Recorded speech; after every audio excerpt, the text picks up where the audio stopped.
હું ખાલી વડોદરા જિલ્લાની જ વાત કરું તો 5 લાખ જેટલા ખાતાઓમાં આશરે 266 કરોડ જેટલી મોટી રકમ એક બિન ઉત્પાદક રીતે પડી રહી છે.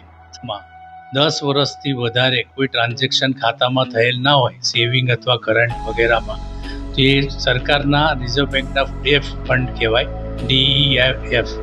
એ પોતે ટ્રેક રાખવાનું ભૂલી જાય. એટલે નોર્મલી કસ્ટમર બેંક પાસે જાય. આ વખતે માનનીય વડાપ્રધાનશ્રીના આદેશ પ્રમાણે બેંકો ગ્રાહકો પાસે જઈને કહે છે કે ભાઈ તમારા આ પૈસા બાકી છે અને ક્લેમ કરો.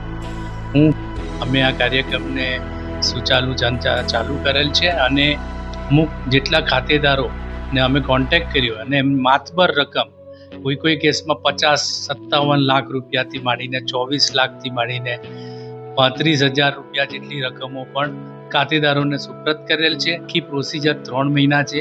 આપને દ્વારા અપીલ છે કે જે ખાતેદારો આપણા આજુબાજુના વર્તુળોમાં અજાણ્યા હોય અને બેંકને ભૂલી ગયા હોય કે ભાઈ એમની શાખામાં ખાતું હોય અને વિગત જોઈતી હોય તો એમની નજીકની શાખામાં જઈને તપાસ કરે તો 100% એમની કોઈ મૂડી ત્યાં પડી રહી હશે તો બેંક એમને સામેથી એમના ક્લેમન્ટ કરીને એમને ચૂકવવામાં મદદ કરશે.